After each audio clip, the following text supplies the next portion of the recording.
மானேனி நன்னலை நாளை வந்து உங்களை நானே எழுப்புவன் என்றலும் நானாமே போன திசை பகராய் இன்னும் புலர்தின்றோ வானே நிலனே பிறவே அறிவறியான் தானே வந்து எம்மை தலையளித்து ஆட்கொண்டருளும் வான்வார் கடல் பாடி வந்தோர்க்கு உன் வாய் திறவாய் ஊனே உருகாய் உனக்கே உறும் எமக்கும் ஏனோர்க்கும் தங்கோனை பாடேலோரெம்பாவாய்.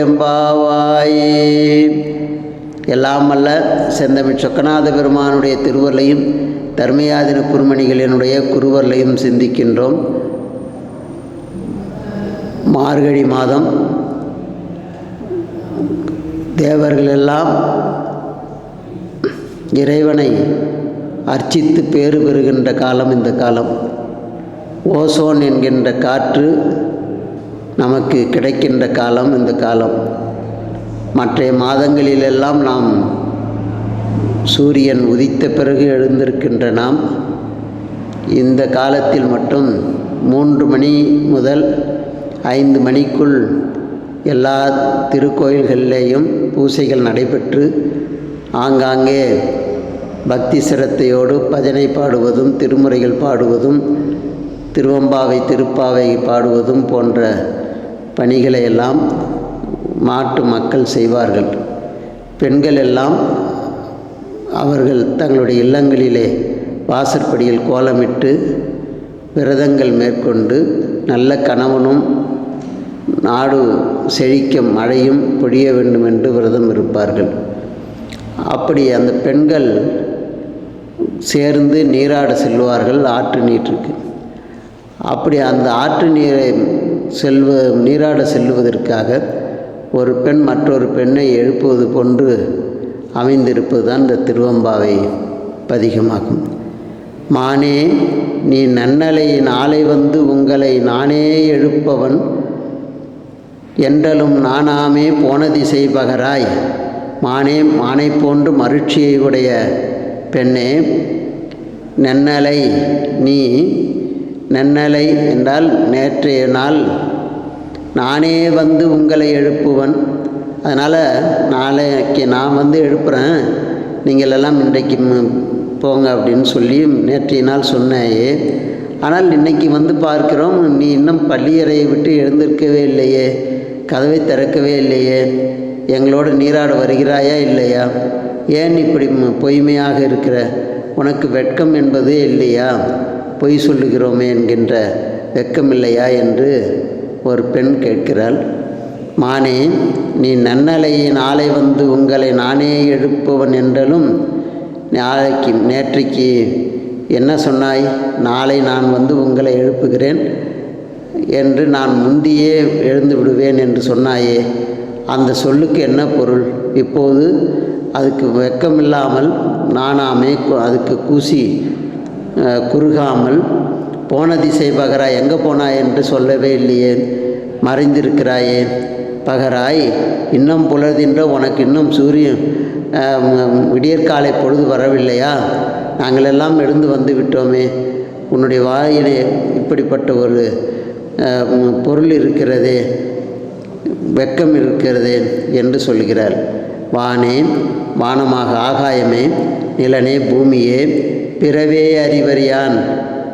ஆகவே மற்ற எந்தெந்த பொருள்களில் இருந்தாலும் கூட அவனை அறிதற்கு என்று அன்பு பாராட்டாமல் இருந்தால் மற்ற யாராலும் அறிய முடியாதவன் அவன்.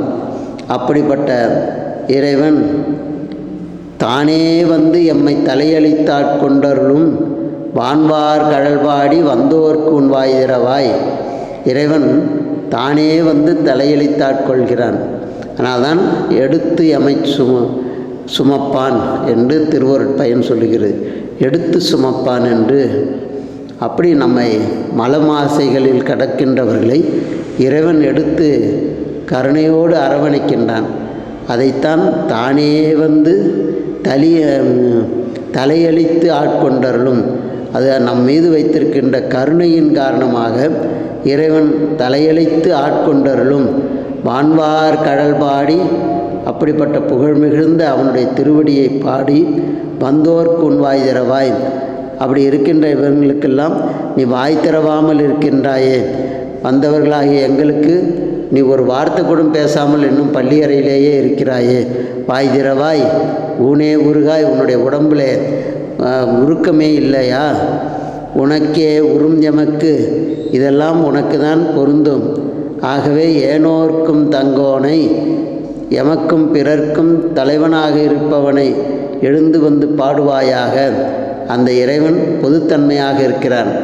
எனக்கு மட்டுமல்ல, உனக்கும் இறைவன் தான்.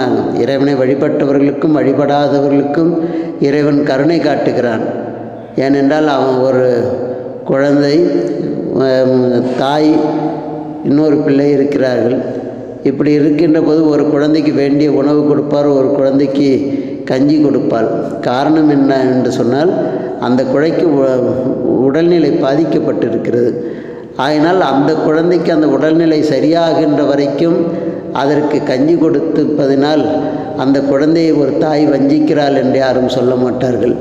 அந்த உடம்புக்கு தக்கவாறு, அவளுடைய பருவத்திற்கு தக்கவாறு உணவு கொடுத்து அந்த தாய் காக்கின்றாலோ அதே போன்றுதான் இறைவன் நம்மை ஆட்கொண்டு நமக்கு கருணை காட்டுகின்றான். அப்படிப்பட்ட கருணையை தானே வந்து தலையளித்து ஆட்கொண்டருளும் வான்வார் கழல் பாடி, அவனுடைய திருவடிகளை பற்றி பாடி நாம் உய்ய வேண்டாமா? பெண்ணே எழுந்து வா என்று மணிவாசகர் ஒரு பெண்ணின் மூலமாக தூங்கி கிடக்கின்ற ஆணவ மலத்திலே கட்டுண்டிருக்கின்ற மலத்தை இறைவனுடைய திருவருள் புகுத்தி அந்த மலத்திற்கு விடுதலை கொடுத்து ஆன்மாவை ஈடேற்றம் செய்வதற்கு ஒப்பதாக இந்த பாடல் அமைந்திருக்கிறது. நாமும் அவ்வழி நின்று வழிபடுவோமாக.